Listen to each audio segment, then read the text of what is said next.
हरे कृष्णा, राधे राधे। थाल को सजाए रखना, आसन तुम लगाए रखना, माँ आएंगी द्वार तुम्हारे, झोली को फैलाए रखना।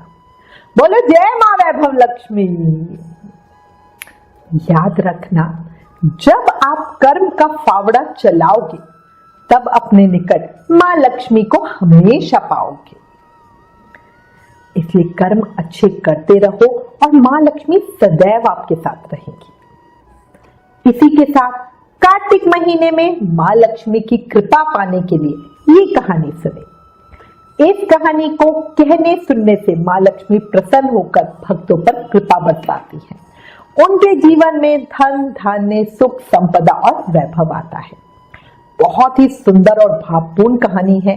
प्रेम से मन से भाव से सुनना। बोलो लक्ष्मी मैया की जय। किसी गांव में एक साहूकार था, सिर्फ नाम का साहूकार। समय की मार से वो बहुत गरीब हो गया था। उसकी एक ही बेटी थी।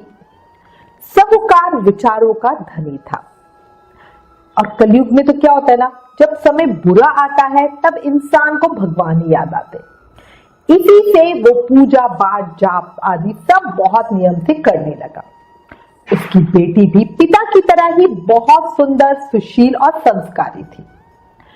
बेटी रोजाना पीपल के पेड़ की पूजा करती, उसमें जल अर्पित करती, धूप दीप प्रज्वलित करती। उसी पीपल के पेड़ पर लक्ष्मी जी का वास था। एक दिन लक्ष्मी जी ने प्रकट होकर उस लड़की से कहा, मुझे तुम्हारा यहाँ आना और इस तरह पूजा करना बहुत अच्छा लगता है, क्या तुम मेरी सहेली बनोगी? वो लड़की माता पिता की आज्ञाकारी थी, तो उसने कहा, हे माँ, मैं अपने माता पिता से बिना पूछे कुछ काम नहीं करती। अगर वो मुझे आज्ञा देंगे तो मैं आपकी सहेली जरूर बनूंगी। उसके माता पिता ने उसे आज्ञा दे दी। फिर माँ लक्ष्मी की सहेली कौन नहीं बनना चाहेगा। अब दोनों सहेलियां बन गई। एक दिन लक्ष्मी जी ने उसे खाना खाने के लिए अपने घर में बुलाया। माता पिता की आज्ञा लेकर वो लक्ष्मी जी के यहाँ जीने के लिए चली गई। लक्ष्मी जी ने उसे सोने से बनी चौकी पे बिठाया। सोने की थाली में, कटोरी में 36 प्रकार के व्यंजन परोसकर भोजन खिलाया। भोजन के बाद जब वो लड़की अपने घर जाने के लिए विदाई लेने लगी, तब लक्ष्मी जी ने उसे एक शाल दुशाला भेंट किया, रुपए दिए और फिर कहा, शुक्रवार को मैं भी तुम्हारे यहाँ जीने आऊंगी। अब लड़की उस समय क्या कहती? उसने कहा, ठीक है, जरूर आना। अब घर आने के बाद वो उदास होकर बैठ गई और बहुत गहरी सोच में पड़ गई। उसके पिता ने पूछा, सहेली की यहाँ जीम कर आई हो तो फिर उदास क्यों हो? उसने अपने पिता को कहा, लक्ष्मी जी ने उसे बहुत कुछ दिया है और अब वो हमारे यहाँ जीने के लिए आएंगी, तो आप ही बताओ मैं उन्हें कैसे जिमाऊं? अपने घर में तो कुछ भी नहीं है। उसके पिता ने कहा, तू चिंता मत कर, बस तुम घर की साफ सफाई अच्छे से करके लक्ष्मी जी के सामने एक चौमुखा दीपक जला देना, सब ठीक होगा। अब वो दिया लेकर बैठी थी। एक चील रानी का नौलखा हार पंजे में दबाकर उड़ती हुई जा रही थी। उसके पंजे से वो हार छूटकर लड़की के पास ही आकर गिर गया। अब लड़की हार को देखने लगी। उसने वो हार उठा के अपने पिता को दिखाया। घर के बाहर बहुत शोर शराबा हो रहा था। वो सारे लोग बोल रहे थे कि एक चील रानी का नौलखा हार लेकर उड़ गई है, किसी को अगर मिले तो लौटा देना। अब एक बार तो दोनों के सोचने लगे कि भाई इस हार को बेच देते हैं और लक्ष्मी जी का बढ़िया स्वागत करते हैं। फिर उन्होंने, अच्छे संस्कार तो उनके अंदर थे, फिर उन्होंने सोचा नहीं ये ठीक नहीं है, तो उसके पिता ने लड़की को कहा, ये हार हम रानी को वापस लौटा देंगे और लक्ष्मी जी के स्वागत के लिए धन तो नहीं है पर हम पूरा मान सम्मान देके उनका स्वागत करेंगे। अब जो उनका पिता था वो हार राजा को देने के लिए चल दिया। राजा ने खुश होकर कहा, जो चाहे वो मांग लो।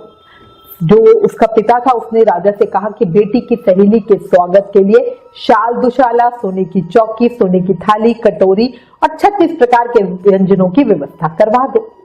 राजा ने तुरंत ऐसी व्यवस्था करवा दी। लड़की ने गणेश जी और लक्ष्मी जी दोनों को बुलाया। लक्ष्मी जी को सोने की चौकी पे बैठने को कहा।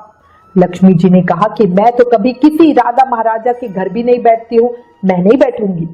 लड़की ने कहा, मुझे सहेली बनाया है तो मेरे यहाँ तो बैठना ही पड़ेगा। अब गणेश जी और लक्ष्मी जी दोनों चौकी पे बैठ गए।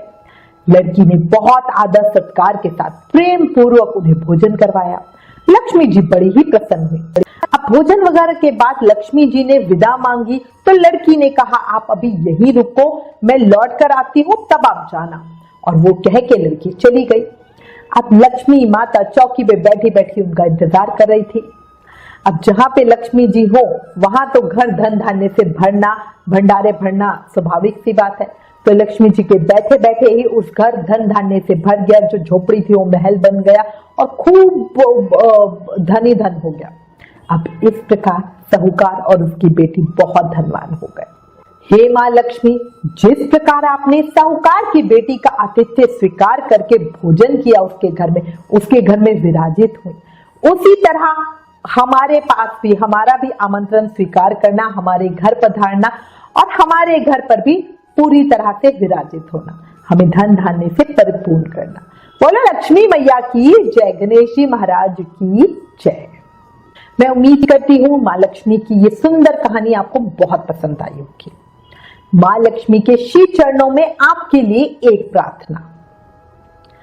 आपके सर पर माँ लक्ष्मी का हाथ हो, पूरे परिवार में खुशियों का वास हो, घर में सुख शांति का निवास हो, आपके जीवन में प्रकाश ही प्रकाश हो। इसी शुभकामना के साथ एक रिक्वेस्ट, अगर लक्ष्मी माता की ये कहानी पसंद आई तो प्लीज इस वीडियो को ज्यादा से ज्यादा शेयर करें। Please like, share and subscribe. Thank you. Hare Krishna.